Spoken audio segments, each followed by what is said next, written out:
नमस्कार दोस्तों, कैसे हैं आप सब। मैं डॉक्टर सोनवीर सिंह, राजकीय पॉलिटेक्निक जानसठ मुजफ्फरनगर के से आज के सेशन में आप सभी का स्वागत करता हूं। दोस्तों, industrial management and entrepreneurship development में हम एंटरप्रेन्योरशिप चैप्टर के अंतर्गत आज लेक्चर 19 में पब्लिक वर्सेस प्राइवेट एंटरप्राइजेस का अध्ययन करेंगे। हमने पिछले सेशन में objective of public and private enterprises क्या होता है, यानी पब्लिक एंटरप्राइजेस और प्राइवेट एंटरप्राइजेस को चलाने के पीछे क्या उद्देश्य होते हैं, उसमें हमने देखा था जनरली दो तरह के उद्देश्य होते हैं, आर्थिक उद्देश्य और सामाजिक उद्देश्य। तो इसका हमने अध्ययन किया था। जो भी स्टूडेंट आज चैनल से पहली बार जुड़े हैं उनसे निवेदन है, कृपया चैनल को सब्सक्राइब कर लीजिए और नीचे बने बेल आइकन्स को क्लिक कर लीजिए, जिससे आपको लेटेस्ट अपडेट्स और नोटिफिकेशंस प्राप्त होते रहें। तो दोस्तों, आज के सेशन में हमारा जो मेन ऑब्जेक्टिव है वो है कि पब्लिक और प्राइवेट एंटरप्राइजेज में क्या अंतर होता है। अगर भविष्य में आप में से कुछ स्टूडेंट एंटरप्रेन्योर बनना चाहते हैं तो उन्हें किस तरह की ऑर्गेनाइजेशन खोलनी होगी, पब्लिक एंटरप्राइजेज या प्राइवेट एंटरप्राइज, इसलिए आपको उसमें एक डिफरेंस, एक अंतर पता होना बहुत आवश्यक है। या आप किसी ऑर्गेनाइजेशन में काम करते हैं तब भी आपको ये पता होना चाहिए कि पब्लिक कंपनी क्या होती है और प्राइवेट कंपनी क्या होती है। तो आज हम इसी को जानेंगे। सबसे पहले public company versus private company में अगर हम देखें तो the company is an association of people who want to do certain business activities with having a legal existence। यानी हम कंपनी की बात करें या किसी एंटरप्राइजेस की बात करें तो ये it is a association of a people. जैसे हमने कल ऑर्गेनाइजेशन बताया था, उसे हम चाहे ऑर्गेनाइजेशन कहें, चाहे हम उसको एंटरप्राइजेस कहें, चाहे हम उसे कंपनी कहें, सभी का मतलब एक ही है कि किस तरह की एसोसिएशन होती है। एक एसोसिएशन ऑफ पीपल्स होते हैं, कलेक्शन ऑफ पीपल्स होता है, एक ग्रुप ऑफ पीपल्स होता है जो एक पर्टिकुलर बिजनेस एक्टिविटीज को परफॉर्म करने के लिए काम करता है। ठीक है, और they have some legal existence, यानी कंपनी हम कैसे कहेंगे जिसकी एक कानूनी वैधता हो। कानूनी वैधता से मतलब यहां पर यह है कि उसको प्रॉपर तरीके से रजिस्टर कराया हो, सरकार के द्वारा जो भी प्रक्रिया होती है किसी बिजनेस एक्टिविटीज को स्टार्ट करने की, उसकी पूरी कानूनी प्रक्रिया का पालन किया गया है, उसकी एक वैधता है। There are multiple types of under which a company can be formed under company laws। ठीक है, there are multiple types under which a company can be formed, यानी इस तरह के कई सारे कानून होते हैं जिसके तहत आप कंपनी को फॉर्म कर सकते हैं। उसके लिए कई सारे लॉज हैं, नियम हैं सरकार के द्वारा बने हुए, जैसे statutory companies, single person companies, ठीक है, companies limited by shares, company limited by guarantee, public limited company, private limited company. इस तरह की मतलब बहुत सारे लॉज होते हैं, कंपनी लॉज हैं जिसके अकॉर्डिंग आप कोई भी कंपनी स्टार्ट कर सकते हैं, जिसमें statutory company, single person company जिसमें एक ही कंपनी का मालिक होता है, कंपनीज लिमिटेड बाय शेयर्स, ठीक है, कंपनी लिमिटेड बाय शेयर्स या company limited by guarantee, public limited company और प्राइवेट लिमिटेड कंपनी। तो आज का हमारा जो मेन ऑब्जेक्टिव है वो पब्लिक लिमिटेड कंपनी और प्राइवेट लिमिटेड कंपनी में अंतर पता करना है। Company formation type is completely based on the liabilities of members. ठीक है, जो भी कंपनी फॉर्म होती है वो किस पे डिपेंड करती है, लायबिलिटीज ऑफ मेंबर, जो उसके सदस्य होते हैं उनके उत्तरदायित्वों पर निर्भर करती है।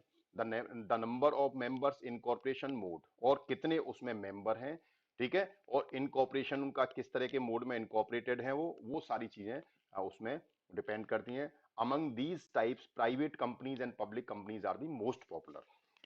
तो ये जो हमने अभी ऊपर जो कंपनी देखी है इसमें सबसे ज्यादा जो इंपोर्टेंट कंपनीज होती हैं वो प्राइवेट कंपनीज या पब्लिक कंपनीज होती हैं। ठीक है, तो जनरली आप जब भी देखते होंगे कंपनी के नाम सब सुनते होंगे, इंडस्ट्रीज के नाम सुनते होंगे, तो उनमें किसी में तो प्राइवेट लिमिटेड लिखा होता है और किसी में केवल लिमिटेड लिखा होता है। तो ये दो तरह की कंपनी सबसे ज्यादा पॉपुलर होती हैं।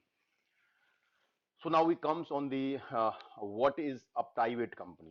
सबसे पहले हम देखते हैं प्राइवेट कंपनी क्या है। A private company cannot offer its share to the general public as it is restricted in a private company. The shares are privately held by the members or investors। यानी जो private company है वो अपनी company के share public को offer नहीं कर सकती, ठीक है, उसके शेयर जो है पब्लिक वो नहीं खरीद सकती। तो एक ऐसी कंपनी जिसके शेयर आप खरीद नहीं सकते, इसका मतलब वो कंपनी प्राइवेट कंपनी की कैटेगरी में आती है। उस कंपनी का उस कंपनी के जो शेयर हैं वो केवल उनके जो मेंबर्स हैं, जो पार्टनर हैं कंपनी के हैं, या जो उसके मेंबर हैं, केवल वही उसके शेयर रखते हैं, ठीक है। In a private company the shares are privately held by the members और इन्वेस्टर, जिन्होंने उस कंपनी को खड़ा किया है, कंपनी में इन्वेस्ट किया है, कंपनी को बनाया है, वो मेंबर ही केवल उसके शेयर होल्ड कर सकते हैं। जैसे फॉर एग्जांपल किसी कंपनी को खड़ा करने के लिए तीन लोगों ने मिलकर किसी कंपनी को खड़ा किया, तीन उसके पार्टनर हैं, तो हो सकता है तीनों का 33% का शेयर हो, या हो सकता है टू का 40% और वन का 20% हो, तो डिपेंड करता है कि आपका किस तरह के पार्टनरशिप स्टार्ट हुआ है। बट उस कंपनी के सारे जो जितना भी शेयर है वो सारा शेयर उन मेंबर्स का ही होता है। पब्लिकली आप शेयर उसको नहीं ऑफर कर सकते। The private company the suffix after the it's name private limited, ठीक है, यानी जो भी प्राइवेट कंपनी होगी उसका जो नेम के बाद जो सफिक्स होगा वो प्राइवेट लिमिटेड उसमें जरूर लगा होगा। The main advantage of a private company is they don't need to disclose their financials to the general public.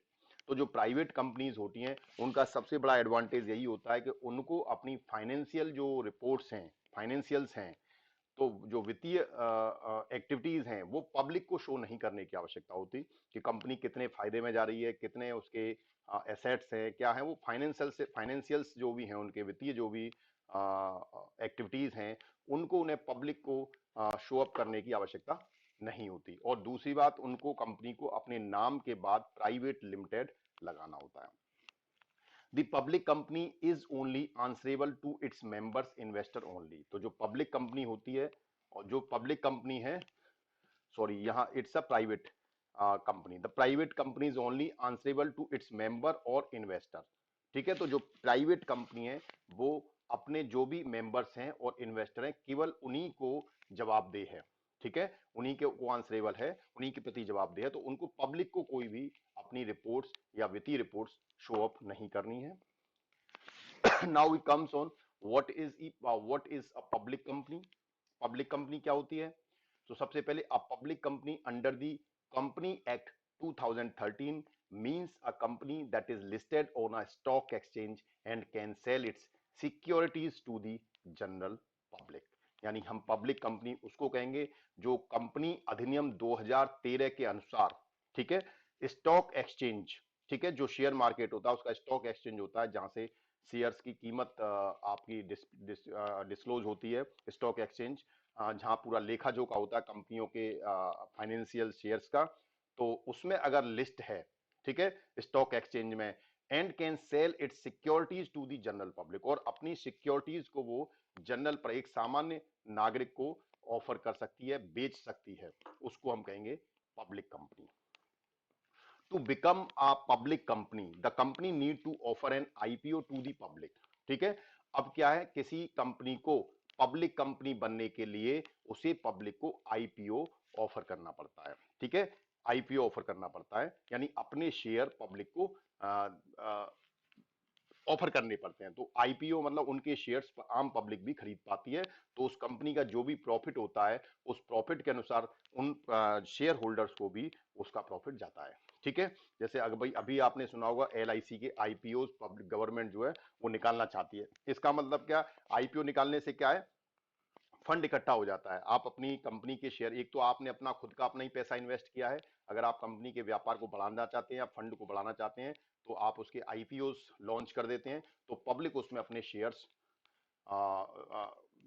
खरीद लेती है, शेयर दे फंड के रूप में शेयर हो जाता है उसका, तो जो भी बेनिफिट होता है वो आम पब्लिक को भी होने लगता है।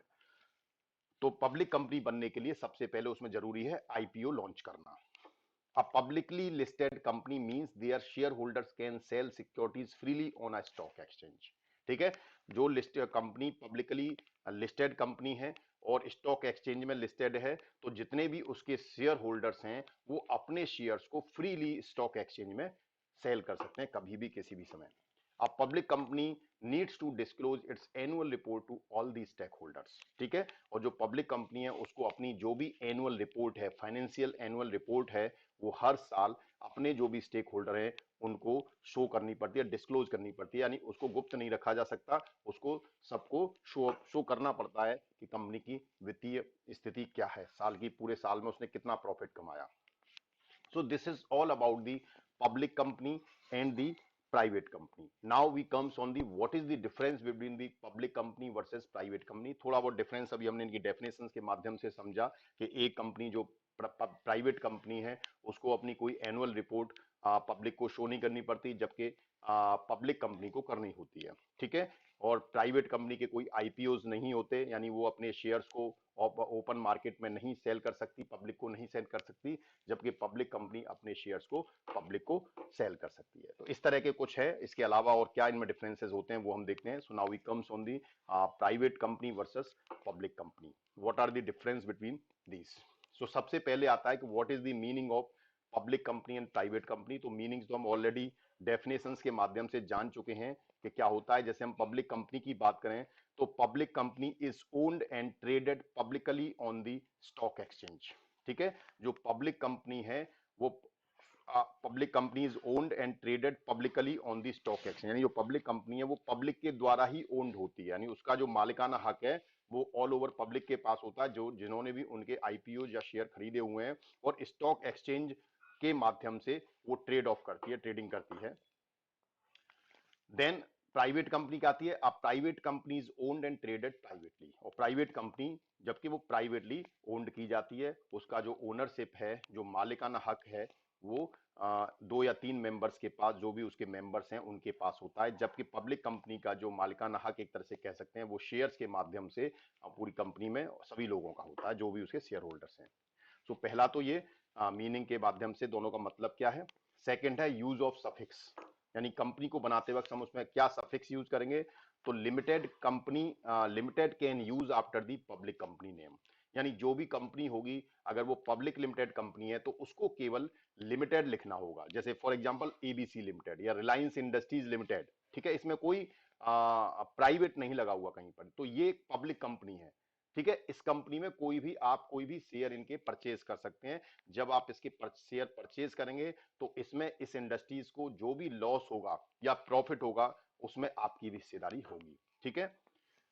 देन सेकंड, प्राइवेट कंपनी की बात करें तो private limited can be used after the private company name, ठीक है। यानी अगर आप प्राइवेट कंपनी खोल रहे हैं तो प्राइवेट कंपनी को अगर आपको पहचानना है तो उनके नाम के बाद प्राइवेट लिमिटेड लिखा होगा, यानी जो पब्लिक कंपनी है उसमें नाम के बाद केवल लिमिटेड होगा, और जो प्राइवेट कंपनी है उसमें नाम के बाद प्राइवेट लिमिटेड होगा। For example ABC private limited, या हम कहें अमन स्किल्स प्राइवेट लिमिटेड, ठीक है।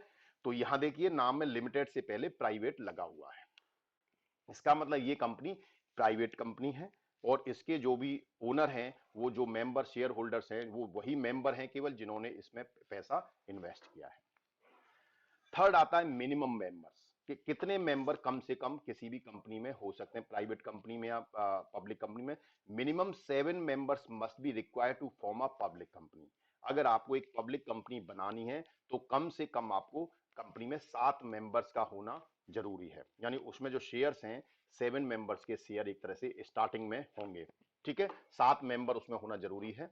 जबकि प्राइवेट कंपनी की बात करें तो minimum 2 members must be required to form a private company. Private company को फॉर्म करने के लिए कम से कम 2 मेंबर की आवश्यकता है। ये मिनिमम मेंबर हैं, यानी कम से कम 7 मेंबर। अगर आप पब्लिक कंपनी खोलना चाहते हैं, पब्लिक कंपनी के माध्यम से बिजनेस रन करना चाहते हैं, तो कम से कम 7 लोग उसमें होंगे, तभी वो आपका पब्लिक कंपनी के माध्यम से बिजनेस स्टार्ट हो पाएगा। अगर आप प्राइवेट कंपनी खोलकर कोई बिजनेस करना चाहते हैं तो कम से कम 2 मेंबर आपको चाहिए, आप अकेले भी कोई प्राइवेट कंपनी नहीं खोल सकते, ठीक है, उसमें कम से कम 2 मेंबर चाहिए। अब आती है मैक्सिमम मेंबर कितने हो सकते हैं, अधिकतम मेंबरों की संख्या किसी कंपनी में कितनी हो सकती है। तो पब्लिक कंपनी की बात करें तो there is no maximum limit of the members in the public company. Public company में मेंबर्स की संख्या कोई लिमिट नहीं हो सकती, क्योंकि उसमें शेयर्स जो है वो पब्लिकली शेयर होते हैं, उसमें share holder publicly IPO launch होकर पब्लिक में शेयर डिवाइड होते हैं, तो उसका जो मालिकाना हक है वो केवल मतलब उसमें जो मेंबर्स की संख्या वो लिमिटेड नहीं होती, उसमें ज्यादा से ज्यादा लोग जितना चाहें उतना लोग उसमें इन्वेस्ट कर सकते हैं। जबकि प्राइवेट लिमिटेड कंपनी की बात करें तो the maximum limit of the members in a private company is 200। ठीक है, प्राइवेट कंपनी में अधिकतम 200 लोग ही उसमें अपना पैसा इन्वेस्ट कर सकते हैं और उसके मेंबर्स हो सकते हैं। So this is the another difference. Fifth बात करें मिनिमम डायरेक्टर, तो जो कंपनी है पब्लिक कंपनी उसमें कितने डायरेक्टर होंगे, तो at least 3 directors are required in a public company.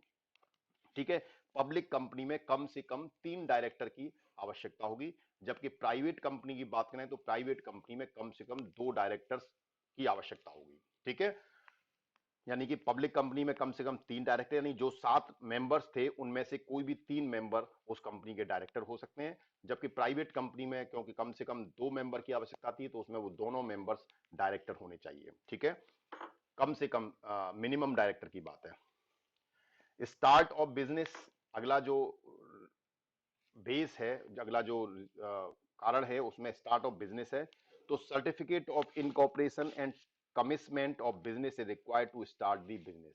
ठीक है, यानी पब्लिक कंपनी के रूप में अगर आपको अपना बिजनेस स्टार्ट करना है तो सर्टिफिकेट ऑफ इनकॉर्पोरेशन, ठीक है, सर्टिफिकेट ये दिख रहा है आपको लेफ्ट साइड में, this is the certificate of incorporation and commitment of business, this is the certificate for commitment of business. दोनों तरह के सर्टिफिकेट आपको चाहिए, तभी आप इस बिजनेस को रन कर पाएंगे, पब्लिक कंपनी को रन कर पाएंगे। तो स्टार्ट करने के पब्लिक कंपनी को स्टार्ट करने के लिए आपको दोनों तरह के सर्टिफिकेशन की आवश्यकता होती है, certificate of incorporation and commitment of business.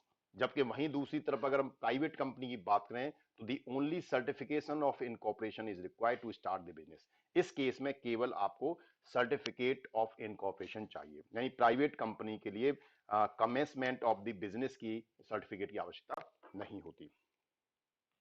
Then seventh जो हमारा हमने जो बेस लिया है डिफरेंस का, पब्लिक सब्सक्रिप्शन ऑफ शेयर। ठीक है, तो अगर हम पब्लिक कंपनी की बात करें तो public subscription of share is allowed in public company, यानी पब्लिक कंपनी के जो शेयर हैं वो पब्लिकली आम नागरिक को, आम जनता उसके शेयर्स को परचेज कर सकती है, खरीद सकती है, क्रय विक्रय कर सकती है। जबकि प्राइवेट कंपनी में जो शेयर होल्डर्स हैं वो आम पब्लिक नहीं होती। ठीक है, तो public subscription of share is not allowed in private company. तो उसमें जो शेयर होल्डर हैं वो केवल उसके मेंबर या उसके इन्वेस्टर ही होंगे, उसमें जो आम पब्लिक है वो उसको उसके शेयर्स का सब्सक्राइब नहीं कर सकती। ठीक है, देन एट्थ क्या है, quorum at annual general meeting. ठीक है, quorum at annual sorry at annual general meeting, यानी मिनिमम कोरम का मतलब minimum at annual general meeting, AGM जो की बात हम करें, एजीएम में कोरम एट एजीएम, एजीएम बोलते हैं एनुअल जनरल मीटिंग। तो कितने मेंबर्स उसमें होने चाहिए, basically minimum quorum.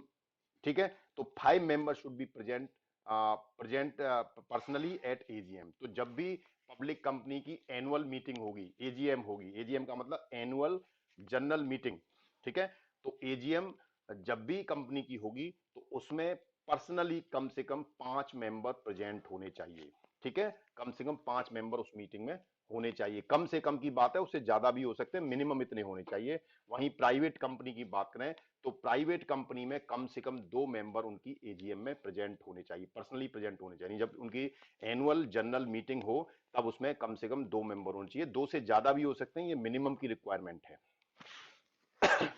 Then statutory meeting, जो लीगल मीटिंग होती है, जैसे स्टैच्यूरी मतलब लीगल, जो कानूनी रूप से मीटिंग है, तो लीगल मीटिंग की अगर हम बात करें तो पब्लिक कंपनी में the statutory meeting is compulsory, यानी पब्लिक कंपनी के अंदर जो लीगल मीटिंग है वो आवश्यक होती है, उसमें लीगल मीटिंग जरूर होनी चाहिए।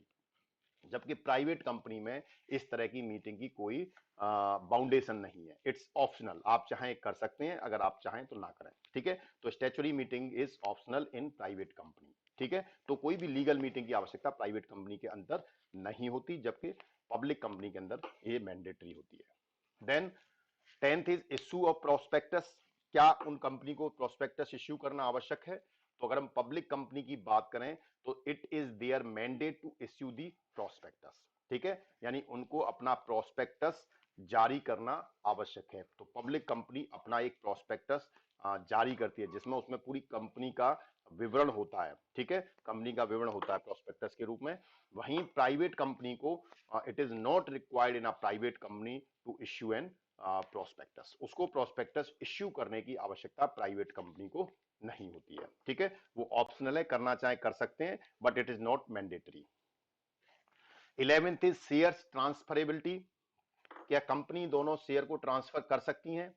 तो पब्लिक कंपनी की बात करें तो share can be transferred freely in public companies, public company में शेयर इजीली ट्रांसफर हो सकते हैं। आज मेरे पास किसी कंपनी के 100 शेयर्स हैं, मैं चाहूं तो ये शेयर किसी और को सेल कर सकता हूं, some other persons can purchase these shares और बाय दीज शेयर्स, मैं इन शेयर्स को बेच सकता हूं, कोई दूसरा व्यक्ति से खरीद सकता है। तो that means the shares are can be transfer. तो इस कंपनी में जिसकी भी हिस्सेदारी है वो अपनी हिस्सेदारी को किसी दूसरे व्यक्ति को ट्रांसफर कर सकता है, ये पब्लिक कंपनी में पॉसिबल है। वहीं प्राइवेट कंपनी में the transfer of share is restricted in private company, private company में शेयर का ट्रांसफर रेस्ट्रिक्टेड है, they can not transfer the share, ठीक है, अपना जो शेयर है वो जो मेंबर्स हैं वो उसे ट्रांसफर नहीं कर सकते।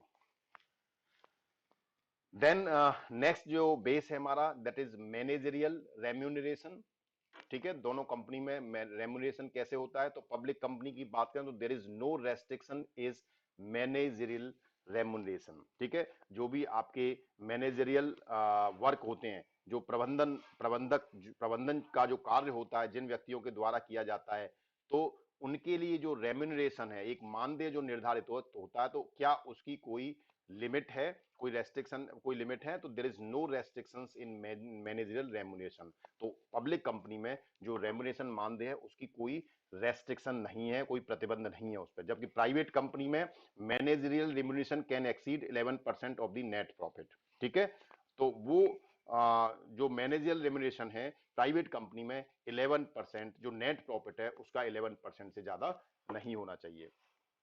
Then disclosure of financial report, तो ये भी हमने अभी बताया था कि जो पब्लिक कंपनी है उनको अपनी एनुअल फाइनेंशियल रिपोर्ट जो है वो पब्लिक को शो करनी पड़ती है, डिस्क्लोज करनी पड़ती है, और इस रिपोर्ट्स को क्वार्टरली भी कर सकते हैं, क्वार्टरली एंड एनुअली, यानी हर 3 महीने पर उनको अपनी रिपोर्ट बतानी होती है, कंपनी कितने प्रॉफिट में जा रही है, कितना फाइनेंशियल बिजनेस हुआ है, सो सारा कुछ उनको अपना जो वित्तीय एक्टिविटीज हैं और वित्तीय रिपोर्ट है वो क्वार्टरली पब्लिक को पब्लिकली डिस्क्लोज करनी पड़ती है। वहीं प्राइवेट कंपनी में there is no such obligations for a private company to disclose their financial results to the normal public, एक सामान्य पब्लिक को उनको अपने फाइनेंशियल जो भी रिजल्ट्स हैं, जो वित्तीय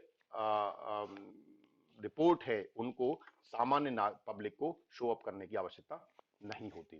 देन साइज की बात करें कि पब्लिक कंपनी और प्राइवेट कंपनी का साइज क्या होता है, तो generally the size of the public company is very huge, ठीक है, तो जो पब्लिक कंपनी है उनका साइज बहुत बड़ा होता है, ठीक है, वो बहुत बड़े लेवल पे होती है, उनकी बहुत सारी फ्रेंचाइजी, बहुत सारे ऑफिसेज होते हैं, मल्टीनेशनल टाइप की होती हैं, तो इस तरह की कंपनीज होती हैं वो पब्लिक कंपनीज हैं। जो एमएनसी मल्टीनेशनल कंपनीज की अगर हम बात करें तो दे आर पब्लिक कंपनीज। वहीं अगर आप प्राइवेट कंपनीज की बात करें तो normally the size of private companies is small in comparison to the public companies, but a private company also be a big company, ठीक है, प्राइवेट कंपनी का जनरली हम देखें सामान्यतः जो साइज है वो पब्लिक कंपनी की अपेक्षा बहुत छोटा होता है, लेकिन हम ये नहीं कह सकते कि कोई भी प्राइवेट कंपनी उसका साइज छोटा ही रहेगा, प्राइवेट कंपनी भी बड़े साइज की हो सकती है। अगर किसी के प्राइवेट बिजनेस है और उन्होंने बहुत अच्छे से रन किया है, they have succeeded in this business successfully, तो उनका बिजनेस भी बहुत एनलार्ज हो जाता है, ठीक है, तो बट कंपेरेटिवली बात करें तो जो पब्लिक कंपनी है वो काफी बड़े साइज की होती है। फंडिंग की अगर बात करें तो पब्लिक कंपनी में a public company can raise funds by issuing an IPO in the general public, यानी अगर पब्लिक कंपनी को अपनी कंपनी के बिजनेस को बढ़ाने के लिए अगर फंड की आवश्यकता है तो पब्लिक कंपनी अपनी अपनी कंपनी के आईपीओ लॉन्च करके उसके माध्यम से फंड जुटा सकती है, ठीक है, आईपीओ लॉन्च करके, जैसे अभी एलआईसी के आईपीओ के बारे में आपने सुना होगा, तो इसके माध्यम से क्या है, एलआईसी फंड जुटा पाएगी, अपने शेयर्स को बेच देगी पब्लिक में, उनमें शेयर्स निकाल देगी और पब्लिक उन शेयर्स को परचेज करेगी, तो उतना पैसा एलआईसी के पास आ जाएगा। तो कोई भी फंड जब जुटाना है, आपको बिजनेस को बढ़ाना है या फंड का कहीं और यूज करना है, तो देन आप अपने शेयर्स को बेच सकती हैं। प्राइवेट कंपनी की बात करें तो private companies can not raise funds through private investors. ठीक है, जो प्राइवेट कंपनीज हैं वो फंड को रेज नहीं कर सकती प्राइवेट इन्वेस्टर के माध्यम से, यानी वो कोई आईपीओ लॉन्च नहीं कर सकती। अगर उसको फंड अगर चाहिए तो फंड उन्हें खुद से इन्वेस्टर को ही इन्वेस्ट करना पड़ेगा, वो फंड आम पब्लिक से फंड को इकट्ठा नहीं कर सकती। So these are the some basic difference between the private company and public company. So thank you very much, thanks for your patience. जो भी स्टूडेंट आज चैनल से पहली बार जुड़े हैं उनसे निवेदन है कृपया चैनल को सब्सक्राइब कर लीजिए और नीचे बने बेल आइकन्स को भी क्लिक कर लीजिए, जिससे आपको लेटेस्ट अपडेट्स और नोटिफिकेशंस प्राप्त होते हैं। धन्यवाद।